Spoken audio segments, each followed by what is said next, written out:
हाय दोस्तों, good morning.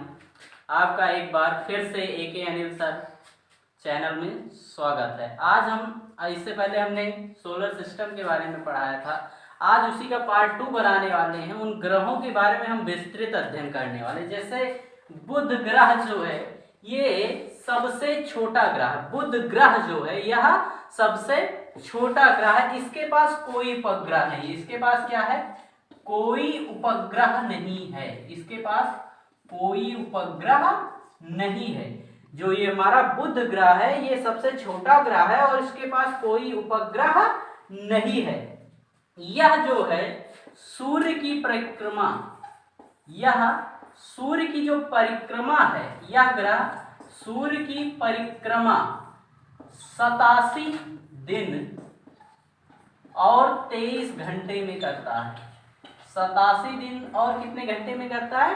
23 घंटे में करता है। यह सूर्य की परिक्रमा 87 दिन और 23 घंटे में करता है। और इसकी जो एक खास बात है दोस्तों, यहाँ पर जो है वायुमंडल नहीं है। यहाँ पर क्या नहीं है? यहाँ पर वायुमंडल नहीं है। इस ग्रह पर क्या है कि कोई वायुमंडल नहीं है, जिसके कारण हमारा जीवन यहाँ पर जीवित रहना क्या है? असंभव है। जीवन क्या है? असंभव है। जीवन क्या है? असंभव है। जीवन यहाँ पर क्या है? इसीलिए क्योंकि यहाँ पर वायुमंडल नहीं है और जब वायुमंडल नहीं होगा हमें ऑक्सीजन मिलेगी नहीं, इसलिए यहाँ पर क्या है? जीवन असंभव है। उसके बाद जो इसका कक्षीय झुकाव है, इस ग्रह का जो कक्षीय झुकाव है, इस ग्रह का जो कक्षीय झुकाव है वो 7 डिग्री है। कितना है? 7 अंश है। इस ग्रह का जो कक्षीय झुकाव है वो कितना है? 7 डिग्री है। और इस ग्रह की जो सबसे खास बात है क्या है? इसमें इसका चुंबकीय क्षेत्र होना। इस ग्रह में क्या है? चुंबकीय क्षेत्र का होना। इस ग्रह की जो सबसे एग्जाम में ज्यादा पूछ सकता है कि इस ग्रह में क्या खास बात है, तो चुंबकीय क्षेत्र का होना। इसका चुंबकीय क्षेत्र का होना। तो बुध ग्रह की जो मेन इंपॉर्टेंट है वो क्या है? ये सबसे छोटा ग्रह है, यानी कि सबसे सारे ग्रहों में सबसे छोटा ग्रह कौन है? बुध ग्रह है। और यह सूर्य की परिक्रमा 87 दिन और 23 घंटे में करता है। यहाँ पर वायुमंडल नहीं है, इसलिए यहाँ पर क्या है? जीवन भी असंभव है। और इसका जो कक्षीय झुकाव है वो 7 डिग्री सेल्सियस है। और यहाँ की जो सबसे खास बात वो है कि यहाँ पर चुंबकीय क्षेत्र पाया जाता है। एक बार इसका आप स्क्रीनशॉट ले लें, फिर अगले ग्राफ के बारे में बताते हैं।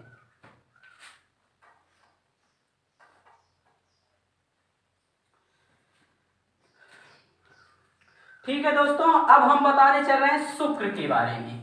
अगला ग्रह जो हमारा आता है वो है शुक्र। कौन सा ग्रह है? शुक्र ग्रह। अगला ग्रह है हमारा शुक्र। शुक्र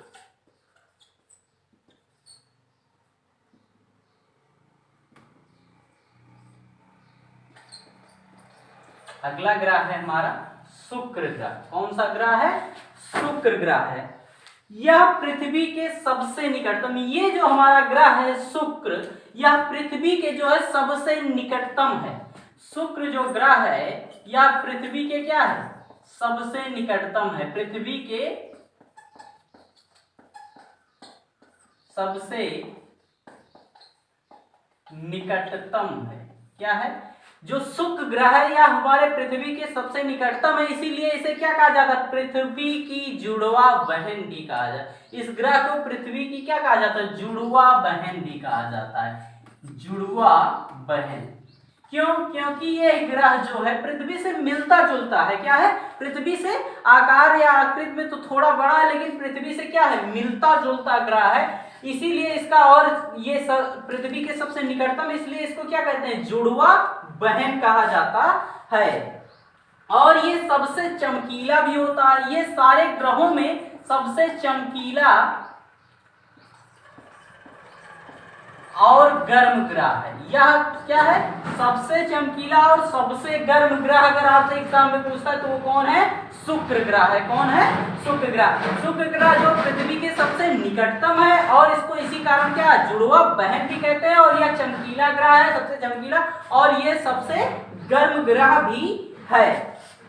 इस ग्रह को हम गर्म होने के कारण इसे हम प्रेशर कुकर के उपनाम से जानते हैं। इस ग्रह को हम किसके नाम, प्रेशर कुकर के उपनाम से जानते हैं। इस ग्रह को हम किसके, प्रेशर कुकर के उपनाम से या लैनेट के नाम से जानते हैं। किससे, लैनेट के नाम से जानते हैं। इस ग्रह को प्रेशर कुकर भी कहा जाता है या लैनेट भी कहा जाता है। ठीक है, ये जो ग्रह है, ये जो ग्रह है, ये जो ग्रह है शाम को पश्चिम दिशा में दिखाई देगा। शाम को कहां पर दिखाई देगा, पश्चिम दिशा में। कहां पर, पश्चिम दिशा में। और सुबह को ये पूर्व दिशा में दिखाई देता है। कहां पर दिखाई देता है, पूर्व दिशा में। इसी कारण इसे सांझ का तारा या भोर का तारा भी कहते हैं। क्या कहते हैं, सांझ का तारा या भोर का तारा। ये क्या है, शाम को पश्चिम में दिखाई देता है और सुबह कहां पर दिखाई देता है, पूर्व में। पृथ्वी से देखने पर ये शाम को पश्चिम दिशा में दिखाई देगा और सुबह पूर्व में दिखाई देगा, इसलिए इसे सांझ का तारा या भोर का भी तारा कहा जाता है। ठीक, इसीलिए इसे सांझ का तारा या भोर का तारा कहा जाता है। और इसकी जो एक खास बात है दोस्तों, यहां पर कार्बन डाइऑक्साइड,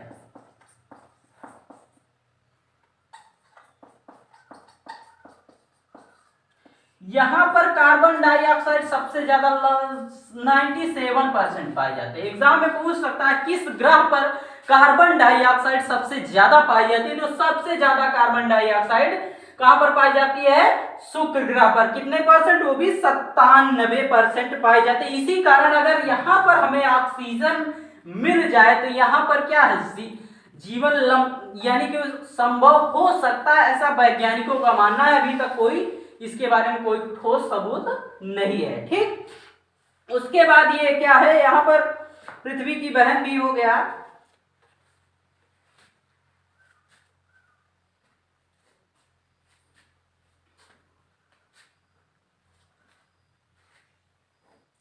इस ग्रह, ये पृथ्वी का सबसे निकटतम एवं जुड़वा बहन है और सबसे चमकीला ग्रह है। इसी कारण इसे सुंदरता की देवी भी कहा जाता है। इस ग्रह को एक और नाम है सुंदरता की देवी। सुंदरता की देवी, इस ग्रह को इसी कारण सुंदरता की देवी कहा जाता है, क्योंकि ये पृथ्वी के सबसे निकट है और चमकीला और गर्म ग्रह है।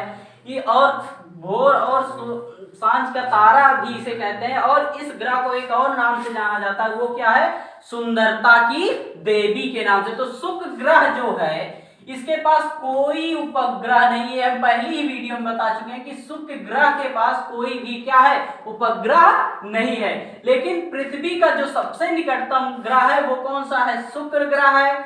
और पृथ्वी की इसे क्या कहा जाता है, जुड़वा बहन भी कहा जाता है। और ये सबसे चमकीला और सबसे गर्म ग्रह है। इसे प्रेशर कुकर के भी उपनाम से जाना जाता है या लैनेट के नाम से जाना जाता है।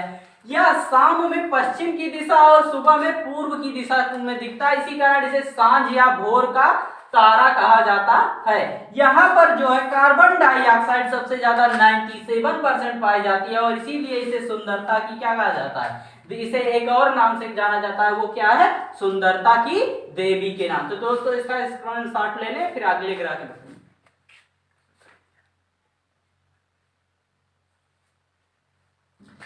दोस्तों अगर ग्रह के बारे में कोई भी सवाल पूछना है तो हमारे कमेंट में आकर आप पूछ सकते हैं। हम उसका सलूशन देखने का पूरा से पूरा प्रयास करेंगे कि आपको समझ में आ जाए।